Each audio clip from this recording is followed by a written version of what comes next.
Friends, இன்னைக்கு பொரிச்ச ரசம் செய்ய போகிறோம். வெங்கட் பட் சார் செஞ்ச பொரிச்ச ரசம். ஒரு சின்ன பேன் எடுத்துக்கலாம். அதில் ஒரு 2 ஸ்பூன் எண்ணெய் ஊற்றிக்கலாம். நீங்கள் விருப்பப்பட்டீங்கன்னா நல்லெண்ணெய் கூட ஊற்றிக்கலாம். நான் 1 ஸ்பூன் குக்கிங் ஆயிலும் 1 ஸ்பூன் வந்து நல்லெண்ணெயை ஊற்றுறேன். உங்களுக்கு எந்த எண்ணெய் வேணுமோ அதை ஊற்றிக்கலாம். இப்போ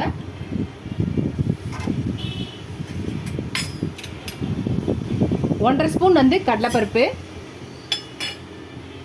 ஒரு 2 டேபிள் ஸ்பூன் வந்து தோரம்பருப்பு, 1/2 ஸ்பூன் வந்து உளுந்தம்பருப்பு. இது முதல்ல நல்லா ஃப்ரை ஆகட்டும்.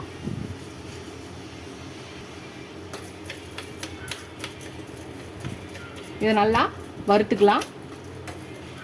பருப்பு நல்லா வறுத்தாச்சு. இப்போ ஒரு 10 காஞ்ச மிளகாய் போட்டுக்கலாம். நீங்கள் குண்டு மிளகாவோ இல்லை நீட்டு மிளகாய் எதோ வேணாலும் போட்டுக்கலாம். அப்புறம் 1 ஸ்பூன் வந்து மிளகு போட்டுக்கலாம். ஒரு 1.5 ஸ்பூன் சீரகம் போட்டுக்கலாம். இப்போ இதே சேர்த்து நல்லா வறுத்துக்கலாம். நல்லா வறுபடட்டும்.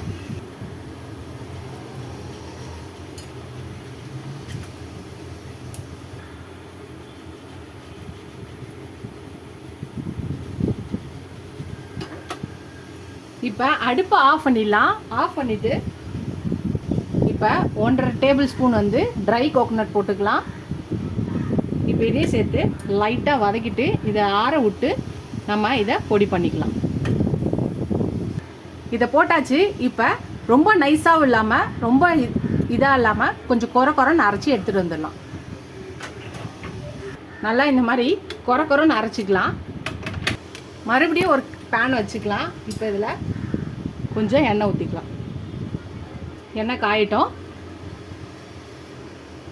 எண்ணெய் காஞ்சிருச்சு. இப்போ 1 ஸ்பூன் கடுகு போட்டுக்கலாம்.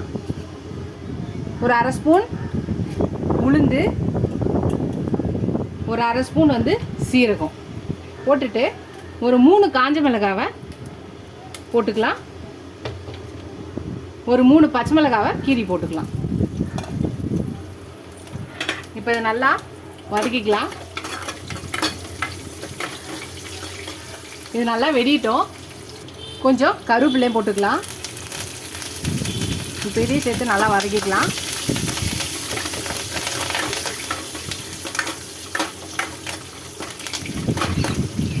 எல்லாம் நல்லா வதங்கிடுச்சு. இப்போ நான் அரைச்சி வச்ச ஒரு 4 தக்காளி பேஸ்ட்டை இதில் ஊற்றுறேன். நல்லா கலக்கிட்டு ஒரு 1.5 ஸ்பூன் தண்ணியை இதில் ஊற்றிக்கலாம். 1.5 சொம்பு தண்ணியை இதில் நான் ஊற்றிக்கிறேன். இப்போ இதுக்கு ஒரு 1/4 ஸ்பூன் மஞ்சள்தூள் போட்டுக்கலாம்.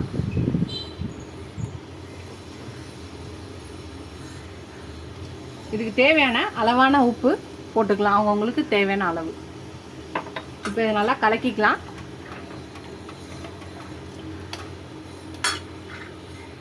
இப்போ கொஞ்சம் ஒரு கொதி வரட்டும். தக்காளி வந்து ஒரு கொதி வந்துச்சு. இப்போ நம்ம பொடி பண்ணி வச்சுருக்கோம் இல்லையா, இந்த பொடியை இதில் போட்டுடலாம். இப்போ போட்டுட்டு இது ஒரு கலக்கிட்டு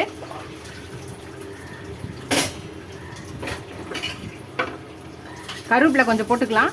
திருப்பியும் இது ஒரு கொதி வரட்டும். தேவைப்பட்டால் பெருங்காயம் போடலாம். எனக்கு வேணும்னு நான் போடுறேன். உங்களுக்கு வேணும்னா ஸ்கிப் பண்ணிக்கலாம். இப்போ இதை சேர்த்து கலக்கிட்டு ஒரு கொதி வரட்டும். மறுபடியும் ஒரு 1/2 கிளாஸ் தண்ணி ஊற்றலாம். ஃப்ரெண்ட்ஸ், இந்த ஸ்டேஜில் நாட்டு சக்கரை, வெல்லம் எது வேணாலும் போட்டுக்கலாம். நான் வந்து சொல்ல மறந்துட்டேன். போட்டுட்டு நெய் 1 ஸ்பூன் ஊற்றி கொத்தமல்லி போட்டு இறக்க வேண்டியதுதான். இப்போ நிறையா தாராளமாக பொடியாக நறுக்குன கொத்தமல்லியை போட்டு நம்ம இறக்க வேண்டியதுதான். அவ்வளோதான், நம்மளோட பொரிச்சு விட்டு ரசம் ரெடி ஆயிடுச்சு.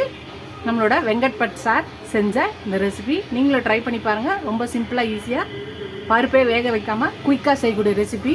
அடுப்பை நிறுத்திடலாம். ட்ரை பண்ணி பாருங்கள். ட்ரை பண்ணி பார்த்து எப்படி இருக்குன்னு சொல்லுங்கள். ஃபஸ்ட் டைம் சேனல் பக்கம் சப்ஸ்கிரைப் பண்ணிட்டு பாருங்கள். இதுவரை சப்ஸ்கிரைப் பண்ண எல்லா ஃப்ரெண்ட்ஸ்க்கு தேங்க்ஸ். எனக்கு என் சேனலுக்கு சப்போர்ட் பண்ணிங்கன்னு நினைக்கிறேன்.